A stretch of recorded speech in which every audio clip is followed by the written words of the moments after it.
C'est une insulte à l'endroit de l'intelligence et de la sagesse de notre peuple.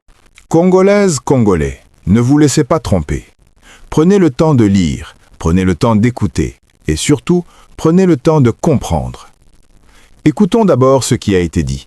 C'est une insulte à l'endroit de l'intelligence et de la sagesse de notre peuple.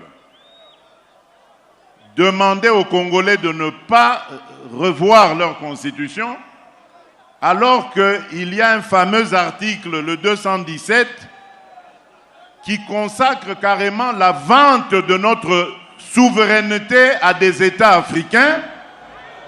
Nous n'avons pas le droit de revoir ça. Est-ce que vous entendez ça?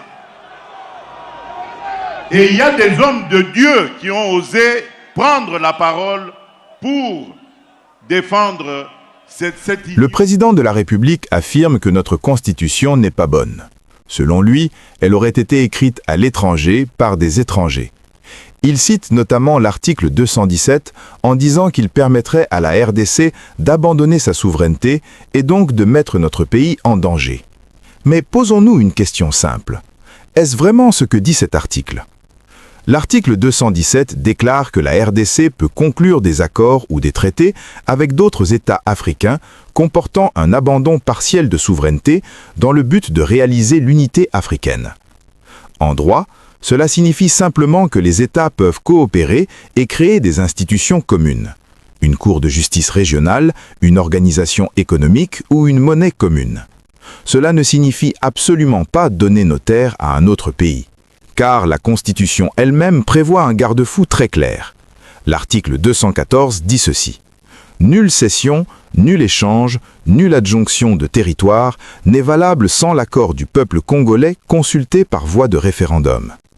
Autrement dit, aucune terre congolaise ne peut être donnée, échangée ou cédée sans que le peuple congolais lui-même ne vote. La Constitution protège donc déjà fermement notre territoire. Et il faut aussi dire la vérité. Ce type de disposition existe dans plusieurs constitutions africaines. Elle sert simplement à permettre la coopération entre pays africains, notamment dans le cadre de l'intégration régionale. Alors une question se pose. Pourquoi présenter cet article comme un danger aujourd'hui? Pourquoi vouloir changer la Constitution maintenant, à la fin d'un mandat, en utilisant un argument qui ne correspond pas à la réalité juridique du texte?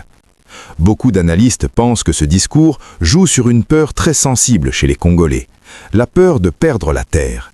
Mais une nation forte ne se construit pas sur la peur, elle se construit sur la vérité, la connaissance.